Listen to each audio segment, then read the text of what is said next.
Muchas gracias por acompañarnos una vez más en nuestro programa, en que ustedes pueden acceder a través del canal de YouTube de quien les habla, que tiene el nombre de Ezequiel Trump, pero se escribe en español. Y también, por supuesto, a través de Radio Metropolitana de Melbourne en Victoria, Radio Punto Latino Sydney, obviamente en Sydney, Radio Austral de Auckland, New Zealand, y Radio Universo Bay of Plenty, y muchas otras radios comunitarias a lo largo y a lo ancho que sé que toman segmentos de este programa y lo ponen al aire para disfrute, ojalá, de todos ustedes. Donde quiera que estén, un gran saludo desde la Florida. Es casi seguro, según las encuestas y según la opinión general, de que la enmienda constitucional que está proponiéndose en Australia va a ser aprobada. A menos que la gente se rebele y en forma pacífica y silenciosa vote no en el momento de la elección, que no se sabe cuándo va a ser, pues no le han puesto fecha, no es porque yo no sepa, obviamente. El consenso generalizado en los medios, en las élites que gobiernan, excepto en el Partido Liberal, pero solamente una parte del Partido Liberal está a favor de esto, sería prácticamente un pecado mortal votar en contra de esto, aunque en realidad a mí me parece que no hay, como lo dije 30.000 veces, no hay ninguna necesidad de hacerlo. Pero cuando todos los medios, cuando incluso la Asociación de Abogados, en este caso la New South Wales Bar Association, que es la asociación de barristers más importante de Australia, no solamente dicen que aprueban el texto constitucional que se va a poner a votación, sino que además que ellos lo apoyan como si ellos yo soy abogado, como si ellos en Australia, como si ellos me representaran a mí o tuvieran algún derecho de dar una opinión sobre algo que es un tema privado. Uno ve que la sociedad está siendo casi coaccionada hacia provocar un determinado desenlace. Y esto ha hecho que cualquiera que se oponga en este momento, en forma pública, digo, no, a mí no me parece que esto sea necesario porque no hay ningún obstáculo para que un aborigen pueda ser electo al Parlamento, y de hecho hay varios, hay un montón. En realidad, si uno mira el porcentaje de aborígenes en Australia con el número de aborígenes en el Parlamento, te das cuenta que hay una sobrerepresentación. Pero más allá de eso, cualquier cosa que uno diga que está en contra, no, le dice, usted realmente no entiende que esto es necesario para la reconciliación. ¿Reconciliación de qué? No se sabe. ¿En qué se van a beneficiar los supuestos víctimas de esta discriminación? Tampoco se sabe. Pero ellos están empecinados en hacerlo y el mundo ha cambiado, especialmente después del COVID, todas las sociedades han cambiado y pocas sociedades han cambiado tanto como la sociedad neozelandesa y la sociedad australiana, donde se adoptó un autoritarismo demócrata, es un autoritarismo democrático, yo le diría, donde el disenso no es respetado, sino que es señalado como fuente de disgusto. Y esto ha dividido a familias y demás. Es una grieta que excede lo político y se ha metido en lo ético y lo moral. Yo le venía diciendo hace varios programas que en Nueva Zelanda hay algo que no es igual, es muy distinto a lo que se va a hacer en Australia, y cómo eso realmente entorpeció completamente el trabajo del Parlamento neozelandés. No hay una voz maorí en Nueva Zelanda, no existe eso. En Nueva Zelanda no fue conquistada en el sentido de que llegó tropas británicas, se instalaron y mataron a los que estaban ahí. Se hizo un tratado en 1840 que se llama el Tratado de Waitangi, que está escrito en inglés y en maorí, y es muy breve, uno lo puede leer. Leerlo no demora más de 3 minutos o 4.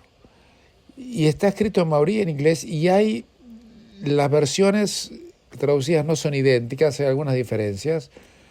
Y esto ha provocado que en Nueva Zelanda se haya creado una industria acerca de reclamos que hacen las tribus maoríes, aunque están completamente dispersas y mezcladas con los Pākehās, como se dice en Nueva Zelanda, que son los hombres blancos, así les llaman, en maorí se llaman Pākehās, a los efectos de entorpecer o hacer reclamos. El Tribunal de Waitangi empezó como un cuerpo asesor, exactamente de la misma manera en que piensa que va a ser la voz en Australia, si es que se aprueba, lo que yo creo que va a aprobarse, que es donde necesita el 2/3 de los estados, la claro. Que no es tan fácil, pero creo que es tanto el megáfono, tanta propaganda, que eso es lo que va a pasar. Pero como resultado de las desinterpretaciones que tuvo la más alta corte neozelandesa, cada decisión importante política en Nueva Zelanda ahora tiene que ser casi rubricada, en esencia, por el Parlamento neozelandés, que en ese caso se la pone a servicio de si los maoríes están de acuerdo o no. Unos están de acuerdo con esta opinión, otros no. Pero yo viví en Nueva Zelanda durante 12 años de mi vida. Estoy inscrito como barrister and solicitor, o sea, como abogado en las cortes neozelandesas. Algo de esto entiendo. Y me acuerdo que cuando esto empezó allá por la década del 90, yo estaba allí, un montón de estudios jurídicos importantes en ese país empezaron a contratar especialistas en derecho, no es derecho maorí, sino en entender el Tratado de Waitangi. Y fue un picnic para la industria de los abogados. Yo nunca participé en ninguno de estos casos, les aclaro. Pero sí, en Nueva Zelanda, donde no hay constitución, Nueva Zelanda no tiene constitución, hay pocos países en el mundo que no tienen constitución, es Nueva Zelanda, Gran Bretaña, Israel y demás. Pero en Australia sí hay constitución, en Nueva Zelanda no estaba en la constitución y provocó problemas constitucionales. Imagínense lo que será en Australia si ponen esto dentro de la constitución. Aparte, hay una disputa en este momento porque en el texto que se va a poner el tapete para su aprobación o rechazo, dice que la voz aborigen va a tener que dar asesoramiento al executive government, al gobierno ejecutivo. ¿Y qué es el gobierno ejecutivo en un régimen parlamentario? En un régimen parlamentario gobierna el primer ministro, que tiene mayoría en la Cámara de Representantes, punto y aparte. El ejecutivo es el primer ministro y sus ministros y los departamentos del gobierno. Entonces muchos dicen que si aceptamos este tipo de texto y se aceptan las palabras del gobierno ejecutivo, toda decisión que tome el gobierno, que no sea solamente la aprobación o derogación de legislación, sino cualquier decisión que tome cualquier departamento administrativo, por ejemplo, el departamento de energía nuclear o el que no tenemos, o el departamento de salud, el departamento de educación, va a tener que ser consultado supuestamente con la voz aborigen, que va a ser un lío descomunal. Y mis amigos abogados en Australia, algunos que se van a dedicar a esto, van a fundar, yo creo que estudios jurídicos solamente especializados en esto, y esto va a hacer que el país sea mucho más difícil de gobernar. Y todo lo vuelvo a preguntar. Se lo pregunto a usted. ¿Para qué estamos haciendo esto? Cuando uno está en el medio de algo, uno tiene que parar la pelota en cualquier disputa familiar, de negocios. Uno tiene que parar, pensar y decir, porque uno puede ser absorbido por sus propias emociones en la vida. Uno tiene que parar, meditar y decir, para. ¿Para qué estoy haciendo esto? ¿Cuál es mi objetivo? ¿Qué es lo que yo estoy tratando de lograr? Si no, muchas veces uno puede llevarse por sus emociones, por sus instintos y cometer errores gravísimos, y lo hacen todas las personas, yo también lo he hecho, por no parar y preguntarse para qué lo estoy haciendo, cuál es mi objetivo, qué es lo que quiero lograr con esto. Y yo no sé si realmente en Australia se han hecho realmente esta pregunta y se han simplemente embarcado en un proyecto supuestamente de buenas intenciones que puede provocar un efecto completamente opuesto a lo que se está planteando. Y uno lee los medios, mira la televisión, y yo miro y leo todo, igual que algunos de ustedes seguramente, quizás no todos, y le puedo asegurar que me parece que no se está haciendo esa pregunta y no se ha meditado profundamente qué es lo que se quiere lograr. Alguna gente, líderes aborígenes como Warren Mundine, dijo que todo lo que el tiempo y energía y dinero que se está gastando en el tema de del Voice no va a servir para nada para mejorar la vida de los aborígenes, pero para nada. Y otros que no tienen nada que ver con los aborígenes dicen que esto es indispensable. Yo tengo mis muy serias dudas, pero esto está absorbiendo el debate nacional, ¿no? En Nueva Zelanda la experiencia fue muy negativa, le aclaro. Los neozelandeses ya se han acostumbrado a esto, pues ya no lo piensan más. Pero yo me acuerdo una vez, creo que lo conté en uno de los programas, hubo una demanda porque estaban haciendo una licitación de las ondas celulares, o sea, de la telefonía celular. Y los maris dijeron que eso estaba cubierto por el Tratado de Waitangi. Imagínense que eso es una aberración directa, porque en 1840 no teníamos ni electricidad, ¿me entiende? Mucho menos teléfono. Así que realmente yo los invito a todos ustedes, voten como quieran. Yo votaría que no, estaría en contra, pero ustedes voten como quieran. Pero antes de votar a favor o en contra, piensen, ¿para qué estamos haciendo lo que estamos haciendo? ¿En qué va a servir esto para alguien? ¿Y cuál va a ser muchas veces las intenciones no deseadas de algo? Existe una expresión en inglés que se llama unintended consequences. Hay consecuencias que uno no piensa, cuando tira la primera piedra no sabe dónde va a terminar, ¿no? Y yo creo que esto es algo que se debería meditar con mucha más profundidad, tranquilidad y serenidad de lo que se está haciendo, y creo que va en un camino equivocado y va a tener resultados realmente malos. Hacemos una pequeña pausa y continuamos con otra información. En los Estados Unidos se ha pinchado la burbuja del gobernador de la Florida, Ron DeSantis, porque ha pasado dos leyes que son incomprensibles y se ha puesto a la derecha, de la extrema derecha del Partido Republicano, y que si sigue en esta tendencia va a ser imposible que sean electos, porque las decisiones las toman los que están en el centro.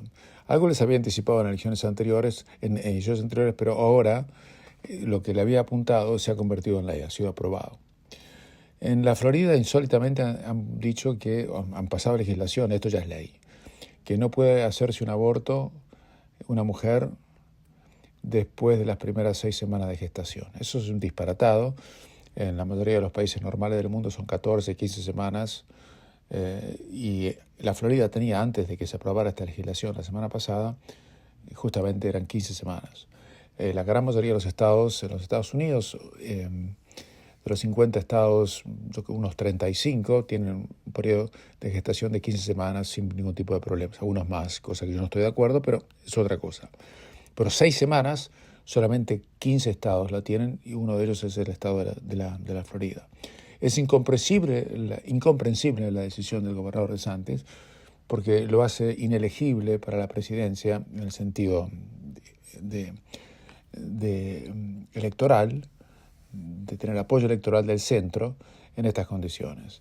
La gran mayoría de las mujeres van a votar en contra de él o del Partido Republicano que apoye esto, aunque estén a favor de la política fiscal o la política económica del Partido Republicano. Es casi como tirarse un tiro en el pie después de querer ganar la carrera de los 100 metros en los próximos Juegos Olímpicos. No lo van a conseguir. Y al hacer esto, DeSantis casi le diría yo que se pone en una posición que deja la moderación de lado largamente, adopta una posición rígida y le deja prácticamente la candidatura servida, ya que era, en mi opinión, el único candidato que podía hacerle sombra a Donald Trump. Donald Trump, que está hackeado por todos lados, porque los demócratas lo están tratando de hacer una especie de sitio alrededor de él, con temas judiciales, muchos de los cuales tienen una escasísima robustez desde el punto de vista estrictamente legal. Y ustedes fíjense que Trump, así todo, se va a convertir lo más probablemente en el candidato del Partido Republicano, pase lo que pase. ¿Contra quién se va a enfrentar? No lo sabemos. Biden quiere ser, o la familia de Biden quiere que él sea el candidato. Él no está en condiciones cognitivamente, en mi opinión por lo menos, según lo que se ve, para hacerlo. Trump hizo declaraciones bastante duras al respecto. Dice que él no ve a Biden como candidato porque uno lo ve y se da cuenta que el hombre no está bien. Más allá de lo que usted pueda pensar de su gobierno, miremos al hombre, a la persona en sí. Así que este país está en una situación muy, pero muy complicada. Tiene un presidente con un declive cognitivo que es imposible de disimular. No tiene ningún otro candidato en el partido que gobierna que hoy por hoy pueda ser un candidato potable. Un Kennedy, de la familia Kennedy, demócrata, se ha postulado, pero no veo que tenga atracción, a menos que Biden se baje. Y del otro lado tienen a Trump, y que gobierna, entre comillas, las encuestas dentro del Partido Republicano y no hay nadie que se le pueda acercar. Está Nikki Haley, la ex embajadora de Trump en Naciones Unidas, una mujer capaz y preparada, pero que no tiene tracción, no llega ni al 2-3% de las encuestas, y no hay prácticamente nadie más. Está Mike Pompeo, que fue el secretario de Defensa de Trump, pero tampoco llega ni a los 2 dígitos, ni aún empujando para arriba. Y Trump se va a convertir seguramente en el candidato. Después de ahí es muy difícil saber lo que va a pasar. Si hay una revancha, Biden versus Trump versión 2, quién sabe lo que va a ocurrir. Sería un hombre de 77 años en ese momento, o 78, contra un hombre de 80 o de 82. Realmente no me parece que sea lo que este país necesita. Un país que tiene muchísimos inconvenientes a nivel económico. Hay bastante temor de que pueden entrar en un impas político en el sentido de no levantar el techo de la deuda. El gobierno de los Estados Unidos emite deuda, para pagarla tiene que emitir moneda, pero el Congreso en este momento no está de acuerdo con el presidente Biden para levantar la cantidad de moneda que pueden emitir o el monto que pueden emitir, y existe la posibilidad, mínima por cierto, pero la posibilidad existe, de que no puedan pagar los bonos del Tesoro. Si eso llegara a ocurrir, sería una catástrofe financiera como nada de lo que vieron ni en el 2008, ni en el 2007, ni en el 1929. Podría hacerle sombra si los Estados Unidos defaultean su deuda soberana. Sería impensable. Pero hoy en día, aunque les parezca mentira, quienes compran seguro contra el default de los Estados Unidos están comprando seguro en caso de que se produzca el default, y el precio de la prima de esos seguros está aumentando. Está aumentando a punto tal que los fondos de money market, donde uno pone dinero a tasas muy bajas, y ese dinero rinde un poco más que rinden los bancos, y quienes le ofrecen ese dinero compran bonos del Tesoro, hoy en día dicen que puede llegar problemas para esos fondos en el caso de que haya un default en los bonos del Tesoro. Sería impensable, pero hasta eso estamos llegando. En el 2011 hubo un impasse parecido cuando Obama era presidente, y eso provocó que Estados Unidos perdiera algo que Australia todavía mantiene, que es su ranking crediticio de AAA. Y Estados Unidos de ese momento tiene AA+. No tiene AAA como tiene Australia, que también tiene sus problemas. En tal sentido, en Australia el dólar australiano ha subido un poco, pero de eso le cuento en un segundito. Hacemos una pequeña pausa y continuamos. Esta se la voy a hacer cortita, pero va a ser bastante punzante. Después pasamos a otro tema. Hoy en día, para comprar una casa en Australia, se necesita un ingreso que sea de 6 a 10 veces el ingreso promedio de un hogar. Hace 30 años, eso era de 2 a 3 veces el ingreso promedio para comprar una propiedad. En este momento, conforme al Servicio de Estadísticas, un australiano promedio tiene un salario de $65,000 australianos por año, que son unos 50 y pico mil dólares estadounidenses anuales, promedio. Pero en este momento también, el promedio de un préstamo en New South Wales o en Sydney, la ciudad más importante del estado más grande del país en materia económica, la hipoteca promedio es de $730,000 en New South Wales, y en Sydney es de $1 millón una hipoteca promedio. Es más, $1.010.000 para ser preciso. Entonces, ustedes están viendo que si usted tiene un salario de $65,000 y una hipoteca promedio es de $1 millón, estamos hablando que es absolutamente imposible para un tipo normal, aunque sean dos los que trabajan, marido y mujer, aunque vivan en una relación tripartita, sea hombre, mujer, amante y otro amante más, que entre los 4 o entre los 3 de la relación promiscua que puedan tener, se los digo esto en broma, puedan juntar un depósito, porque tienen que pagar impuestos sobre ese dinero que yo le acabo de decir, y en Australia los impuestos son exactamente altos. Entonces estamos en una situación realmente preocupante, y por eso el precio de las propiedades se ha ido al diablo, y el precio de los alquileres ni le cuento, donde hay en este momento, hoy es casi más difícil alquilar una casa que comprarla. Porque comprarla, olvídese, alquilarla tiene que hacer cola y quizás pagar más de lo que están pidiendo por el alquiler. Es un desastre total y absoluto, pero mientras sus políticos le hablan de que necesitamos tener una voz para los aborígenes. Muy cortita se la quería hacer, ¿eh? No quería complicarlo demasiado. Ahora sí, hacemos una pequeña pausa y continuamos. La República Argentina, país donde yo nací y me fui hace demasiado tiempo, yo he vivido, de toda mi vida he vivido mucho más tiempo fuera de la Argentina que en la Argentina. El país ha tocado fondo, estuve hace pocos días, semanas nomás, y quedé sumamente impresionado por lo negativo y por el desencanto, la desesperanza, la tristeza y la miseria que ha provocado la marginalidad a la Argentina. Hay elecciones presidenciales en el segundo semestre de este año. Primero hay unas primarias en agosto, después una primera vuelta un par de meses después y, de ser necesario, lo que seguramente lo será, un balotaje 3 semanas después. Hay 3 partidos políticos con chances. Uno es el partido gobernante, comandado por el kirchnerismo, un presidente sin ninguna autoridad como Alberto Fernández, que ha hecho un gobierno lamentable. Los argentinos tienen una inflación del 7.7%, pero mensual, no anual. Según las últimas estadísticas, la inflación anualizada llega al 104%, imagínense eso, es un disparate. El peso no vale nada. Por otro lado está el partido Juntos por el Cambio, fundado en su momento por Macri, que no va a ser candidato, ya lo dijo explícitamente. Se están disputando la interna un tal Rodríguez Larreta y una mujer llamada Patricia Bullrich. Aparentemente Bullrich tiene más popularidad que Larreta. Ninguno de los dos son grandes estadistas que van a cambiar la historia de nada. Y por otro lado hay un como se llama en inglés, un dark horse, una tercera fuerza, que salió de los medios y salió de la capacidad de un candidato que es un economista, que se llama Javier Milei, que empezó en los programas de televisión hace 4 o 5 años, diciendo lo que él pensaba de la economía argentina y lo que había que hacer con el país. Él quiere dolarizar la Argentina, abandonar el peso. Dice, ¿para qué tener una moneda que nadie quiere?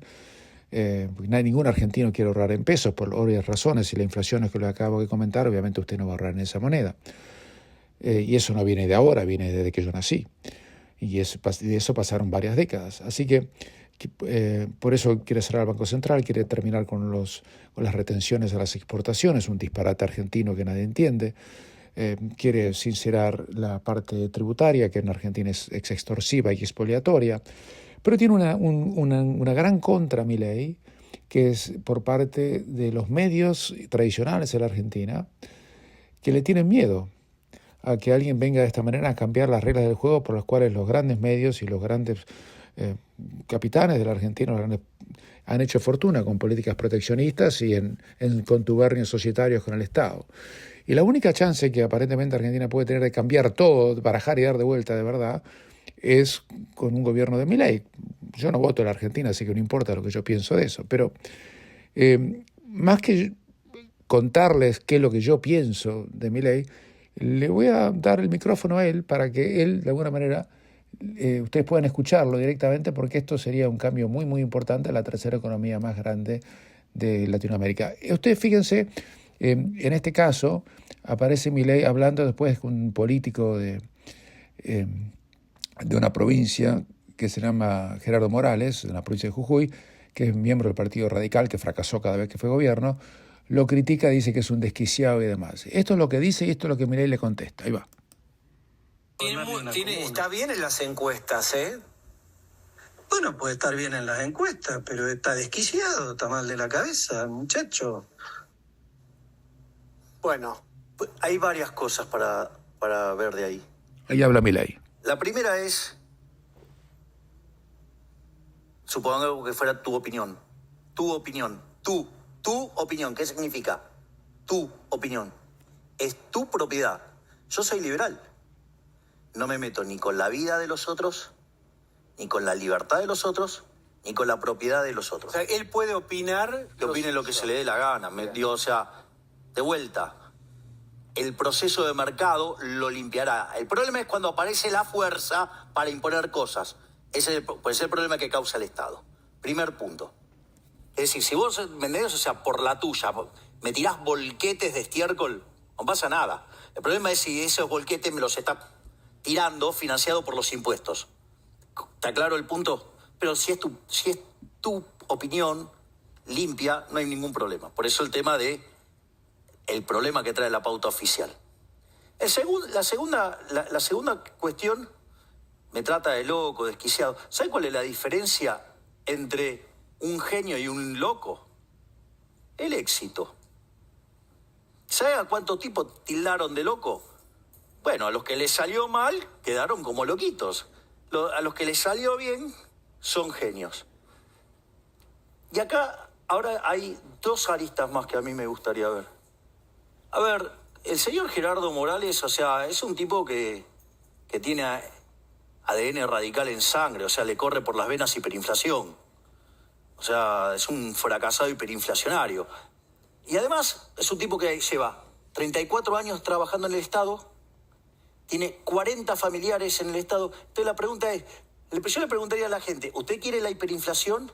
¿Usted quiere esto, digamos, del nepotismo de 40 familiares en el Estado? Digamos, ¿usted qué opina que, digamos, el señor le dio el monopolio del cannabis al hijo, ¿sí? O todos los cargos que tiene la familia. Y la realidad, o es este mismo hombre que dijo que él recomendaba emitir dinero porque eso no causaba inflación y además porque había controles de precios y el que se hacía el vivo lo metía preso. O sea, una cosa verdaderamente represiva. Y un tipo que reivindica el fracaso económico. Lo que hay que entender acá es que, y eso es lo que no quiere aceptar la casta política, y es que fracasó y se tienen que ir. Fracasó y se tienen que ir. Porque yo te digo, yo la vi acá haciendo... ¿Qué quiere decir se tienen que ir? Que se tienen que ir, porque fracasaron. Cuando vos haces mal las cosas en una empresa privada, te pegan un boleo en el traste. ¿Se tienen que ir ellos o se tiene que ir el sistema? No es contra el sistema. Gracias por la pregunta, porque esta es una muy buena pregunta. No me sorprende viniendo de vos. Sí, qué gentil. Una cosa... No es gentil, no es gentil. Avancemos. No es gentil. Porque esta es una pregunta clave. No, porque hay no gente es que contra dice, el sistema. ¿cuán anarco es No, Milei? ¿Cuán no, anarco es? ¿Qué quiere hacer? No es contra el sistema, es contra el statu quo. Entonces, la realidad, tío, te hace un acting maravilloso acá cuando te viene Vidal, pero lleva más de 20 años en el Estado. Es parte del fracaso. Larreta lleva 30 años en el Estado. Que después además explique lo de Favaloro, pero lleva más de 30 años en el Estado. No solo eso, sino que además Morales lleva 34 años en el Estado. El parásito de Negri junto con Carrió llevan 40 años más. Carrió viene en el Estado desde la dictadura, que trabajaba en el Poder Judicial. ¿Te das cuenta? Fracasaron todos, son parte del fracaso. Escucha. Digo, ¿entendemos que hay un fracaso? Sí, los hijos... Quiero aclarar algo. Y no es que no le pego a los kirchneristas porque sean muy distintos. O sea, el punto es que no te la caretean. Ellos son así. Cuando van a una elección van a ver qué tipo de sistema elegir para ver... O sea, ellos lo hacen descaradamente. El problema es los sepulcros blanqueados, ¿no? Es decir, estos que se quieren mostrar como que son los republicanos, los prolijos, los educados, y en realidad son tan roñosos como los otros. Todos fracasaron. Quiero preguntarte... No, pero ¿puedo hacer una Sí, claro. Es una reflexión más y después, ¿qué es esto? Quiero cuantificar el fracaso. Argentina arrancó el siglo XX siendo el país más rico del mundo. Hoy es 140 el tipo de cambio paralelo. Tenés 40% de pobres y tenés 10% de indigentes. El tema de los indigentes, que es gente que no le alcanza para morfar, y podríamos discutir todo lo que quieras, la línea de indigencia, es muy interesante porque el campo te produce alimentos para 400 millones de seres humanos. Por lo menos el Estado le saca el 60% en impuestos. Quiere decir que se llevan el alimento de 240 millones de seres humanos. ¿Vos me querés decir cómo puede ser que haya 5 millones de argentinos que no le alcanza para morfar? O sea, lo que quiero es, a mí no me jodan. Estos tipos fracasaron. Estos tipos en el sector privado ya estarían despedidos hace rato. Bien, déjame avanzar entonces. Una cosa que se te objeta es tu armado. Dicen, y aún pensando que los hijos no tienen por qué repetir la historia de los padres, vos estás armando con Bussi hijo y con Patti hijo, ambos con causas de violaciones a derechos humanos. ¿Qué pensás vos? Bueno, Dios, si vos crees que podés juzgar a los hijos por lo que hicieron los padres, un problema tuyo. Ahora, lo mismo digo que esos que se dedican a revolver esas cosas, che, cuando Bussi estaba adentro Juntos por el Cambio no decían nada, ¿eh? Qué raro. Hasta ahí las palabras de Milei. Milei puede hablar 40 horas, por supuesto, es un economista de profesión muy preparado y muy leído. Y de él ser presidente, lo que existe una chance que no elevaría más del 30-40%, pero que existe, cambiaría completamente la economía, la vida y las expectativas de los argentinos. Si va a pasar o no, no tengo ni idea. Ahora, de lo que estoy convencido es que si gana el kirchnerismo, cosa que dudo, si gana la gente de Juntos por el Cambio, cosa que es posible o probable, todo seguiría más o menos como está. Del resto ya nos vamos a enterar más adelante. Hoy no tenemos tiempo para meternos en el fútbol, por eso se lo dejo para la semana, para el próximo programa. Le pido disculpas a quienes siguen nuestro comentario futbolístico, pero a veces los temas políticos tienen otras prioridades. Les habló Sigal Trumper, pásenla muy bien y espero que el programa les haya gustado, por lo menos los haya invitado a meditar y a pensar. Será hasta la próxima.